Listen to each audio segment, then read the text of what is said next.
The first gunshot of the day wasn't the deadly one. Just after sunrise, it cracked across the ridge, the kind of sharp, echoing blast locals were used to on opening weekend. Then there's the Cole brothers, three brothers who were on their annual elk hunt in Colorado's backcountry. Same cabin, same ridge, same rifles passed down from their father. By nightfall, only one of them would walk out alive. A state trooper found 27-year-old Ryan Cole stumbling out of the timberline, shirt soaked in blood that didn't belong to him. He said it was an accident, a fall, maybe a ricochet, he wasn't sure. A trooper asked the question that changed everything. If this was an accident, why are there two bodies? Investigators would later learn that what happened on that mountain was not just a hunting mishap, it was the climax of a fight that had been building for years. And the only surviving witness was the man who had the most to gain from both of his brothers being dead. If you're new here, subscribe for more true stories that reveal what happens when truth collides with power. In small-town Colorado, the Cole brothers were known for two things: their father's hardware store and their opening day hunting trips. Their dad, Hank, started it when the boys were teenagers. No phones, no work, just 3 days in the high country with rifles, coffee, and the kind of silence you only hear above treeline. When Hank died from a heart attack, the tradition should have ended. Instead, it became something else.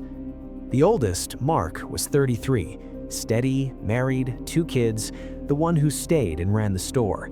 Middle brother, Jake, worked oil fields 2 states over, hard drinking, hard talking, always gone more than he was home. The youngest, Ryan, drifted in and out of jobs in their lives, never quite landing. On paper, the brothers were close. In reality, the distance between them had been growing for years. Hank's will was the match. He left the store to Mark outright. The cabin and hunting land went to all 3 brothers, equal shares. Jake felt cheated. Ryan felt invisible. Old resentment slipped into every conversation. Neighbors heard the arguments through thin walls before the trip. "You always get everything," Jake told Mark one night in the bar. "Dad never trusted anybody else." Mark finished his drink instead of answering. Ryan sat between them, saying little, eyes drifting to the game on the TV and back to the door.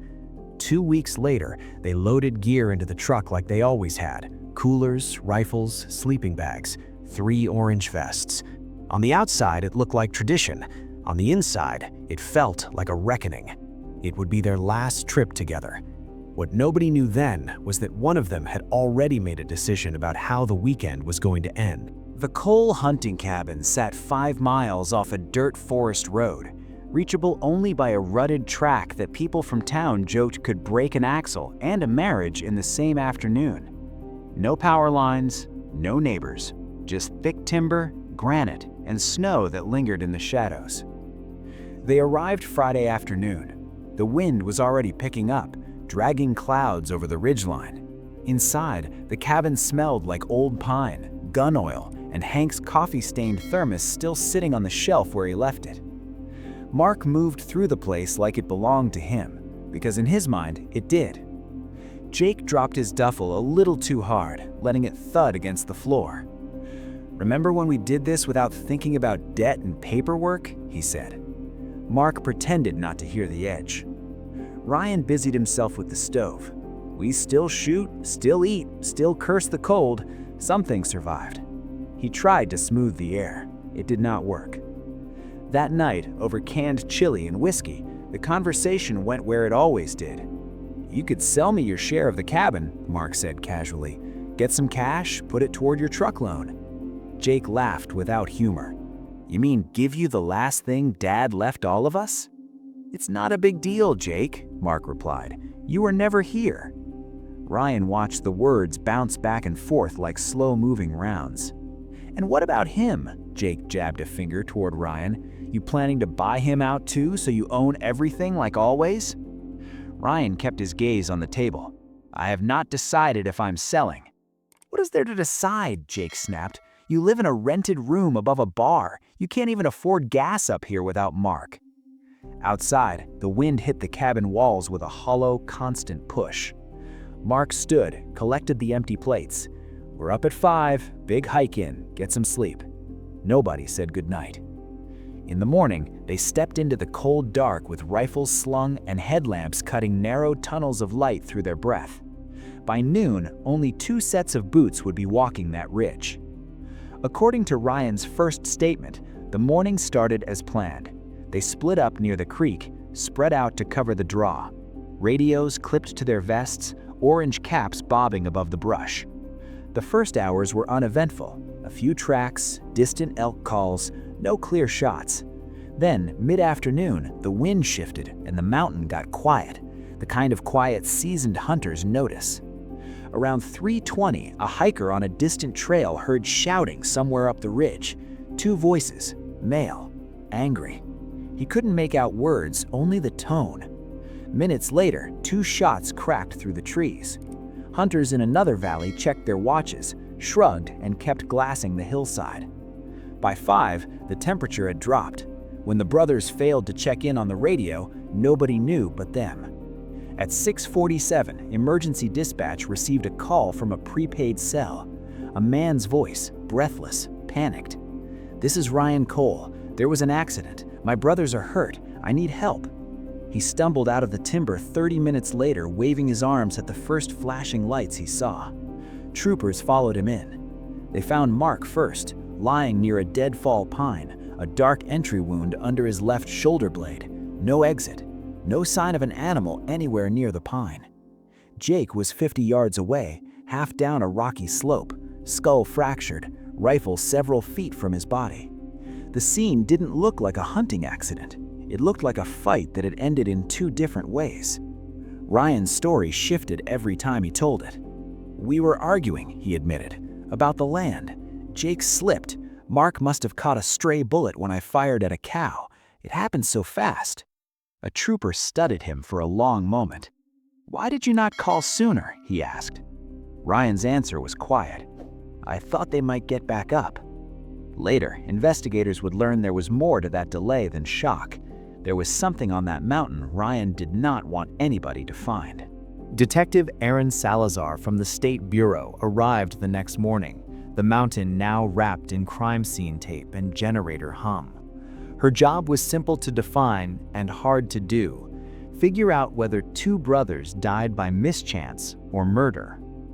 She walked the ridge with crime scene techs, tracing boot prints, mapping bullet trajectories with colored flags. The snow-dusted ground held the story if you knew how to read it. Mark's body position did not match a downrange accident. He was angled toward the timber, not the meadow. No animal spoor, no blood trail but his. The bullet recovered from his chest was a close-range entry, not the long shot Ryan described. "Somebody was closer than he's saying," the tech murmured. Downslope, Jake's injuries told another story.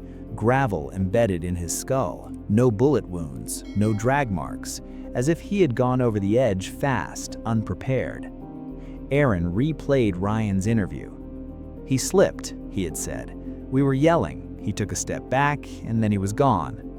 She believed the fall. What she did not believe was the way he sanitized the yelling. Back in town, she pulled phone records.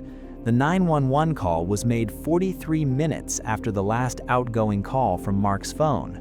That call was to a number saved as Mom. Voicemail, no message. 43 minutes on a cold mountain with 2 brothers down. "What were you doing in that window?" Aaron asked during the second interview. Ryan stared at his hands. "Trying to wake them up." "Both of them?" she said, "in 2 different locations?" His silence did not help him. Then something broke the case open. Mark's wife brought in a phone the family kept in a kitchen drawer. It was Mark's old backup, the one he had taken on trips for photos.